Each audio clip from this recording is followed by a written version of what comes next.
So doctor గారు అంటే ఇంకొకటి ఆలోచన ఏంటంటే ఇప్పుడు సాధారణంగా కొన్ని రాష్ట్ర ప్రభుత్వాలు ఈ హెల్త్ డిజిటల్ డేటా పెట్టుకోవాలని చూస్తున్నాయి. ముఖ్యంగా కళ్ళకు సంబంధించి చాలాసార్లు స్క్రీనింగ్ జరిగింది రాష్ట్ర వ్యాప్తంగా.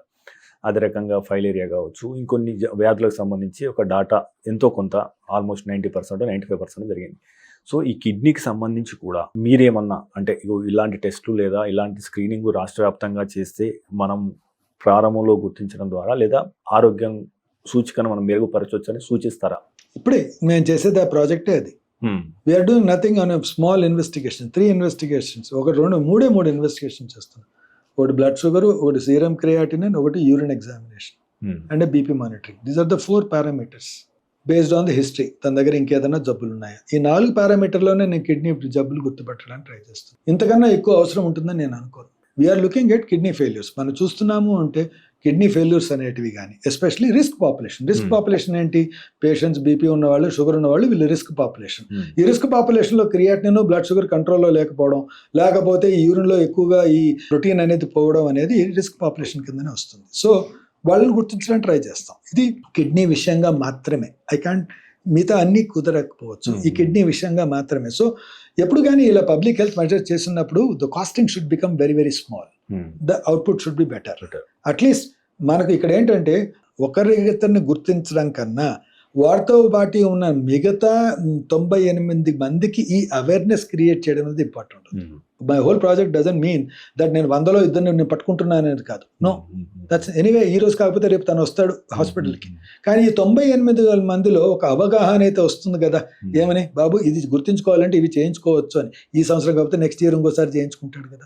So that becomes more important. So doctor గారు, ముఖ్యంగా ఈ హైపర్ టెన్షన్, బీపీ సాధారణంగా ఈ మధ్య చిన్న వయసులోనే చాలా మందికి వస్తుంది, యంగ్ ఏజ్లో.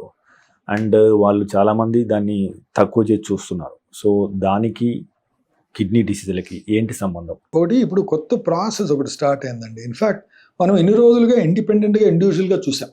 అంటే జబ్బులన్నీ ప్రాస్టేట్ జబ్బు అని, హార్ట్ ప్రాబ్లమ్ అని, హైపర్ టెన్షన్ అని, డయాబెటీస్ అని, ఒబేసిటీ అని, అవన్నీ ఇండివిజువల్గా చూసాం. కొన్ని రోజులు దాన్ని మెటబాలిక్ సిండ్రోమ్ అన్నాం. అంటే మెటబాలిక్ సిండ్రోమ్ అంటే ఒబేసిటీ ఉండడం, బీపీ ఉండడం, షుగర్ ఉండడం, కంట్రోల్ లేకపోవడం, డిస్లిపిడమియాస్, హార్ట్ డిసీజ్, ఇవన్నీ మెటబాలిక్ సిండ్రోమ్ అన్నాం. ప్రాస్టేట్ కూడా మెటబాలిక్ సిండ్రోమ్లో ఒక పార్ట్ అన్నాం.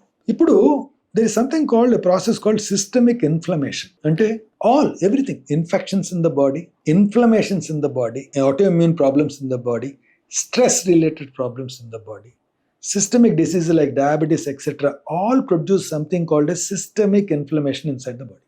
బాడీలోనే అన్ని ఏరియాస్లో ఒక విధమైన ఇన్ఫ్లమేటరీ ప్రాసెస్ అనేది జరుగుతుంది. ఈ ఇన్ఫ్లమేటరీ ప్రాసెస్ వల్లనే ఈ జబ్బులన్నీ వస్తున్నాయి. This is the present concept. మేము సింపుల్గా బీపీహెచ్, మా ప్రాస్టేటిక్ ఎన్లార్జ్మెంట్ అనుకుంటే దీంట్లో ఇన్ని కాన్సెప్ట్స్ మొదలైనాయి. అల్టిమేట్లీ ఏమిటి, systemic inflammation is the reason for prostatic enlargement. దాంట్లో హార్మోన్ చేంజెస్ ఉంటాయి, దాంట్లో ఇన్ఫెక్షన్ కారణాలు ఉంటాయి, దాంట్లో అథెరోమాటోసిస్ డిసీజ్ కూడా ఉంటుంది, plus inflammatory process, inflammatory cytokines అనేటివి కూడా ఉంటాయి. దీంట్లో ఈ కారణాల వల్ల చాలా మందికి జబ్బులు వస్తున్నాయి. సో మనం ఇండిపెండెంట్గా ఇండివిజువల్గా చూడడం మానేసి ఒక హోలిస్టిక్ వేలో ఒక హ్యూమన్ బీయింగ్ని చూడాల్సిన అవసరం వస్తుంది. ఇప్పుడు ఇట్స్ నాట్ ఓన్లీ నీకు జబ్బు ఉంది, నీకు బీపీ ఉందా, షుగర్ ఉందా, ఇవి లేవా, అంత బాగానే ఉన్నావు కాదు. Are you okay, are you mentally okay, how much stress you have, are you able to sleep, are you able to eat well, how is your digestion, are you able to mingle, are you able to open up, are you able to do everything normally as you wish? All these things also matter into his general health. This will be getting reflected one day or other into his process, into this body, somewhere or other. It can be in the heart, it can be anywhere else it is. Okay. See, incidental things happening చాలా సార్లు జరుగుతాయండి. Somebody will have a weak heart, somebody have a pore in the heart, a little small hole in the heart will become suddenly open up and sudden deaths happen. I understand. Sometimes after COVID, there appears to be some sort of a change in the vascular patterns into the heart or vasculitis, whatever you call it. Nobody has defined it yet. We have seen this possibly thanks to some amount of social media explore this thing also. We see this sudden deaths, జిమ్లో చచ్చిపోయాడు, ఇది చేస్తే చనిపోయాడు, టర్న్గా young fellow dance చేస్తే చనిపోయాడు, ఇవన్నీ ఎక్కువైపోయాయి. ఒకప్పుడు జరిగేటివేమో మనకు తెలియదేమో, బట్ ఈ మధ్య ప్రతిదీ మనకు తెలిసిపోవడం అనేది జరుగుతూ ఉంది. To certain extent, change in the disease pattern, change in some things in the body which we are not still aware of. అంటే మనకి ఇంకా క్లారిటీ లేదు దాని మీద, ఎందుకైనా అయినా కూడా క్లారిటీ లేదు. దాని మీద ఇంకా చర్చించుకుంటున్నాం, దాని మీద రీసెర్చ్ చేస్తున్నాం. Probably we're blaming Covid, sometimes Covid vaccine, sometimes stress, everything etcetera. మీరు తీసుకునే అదే మందులు, అదే నాణ్యమైన మందులు, కానీ సగం ధరకే. అవును, మెడ్ ప్లస్ బ్రాండ్స్ పై 50 to 80% తగ్గింపు.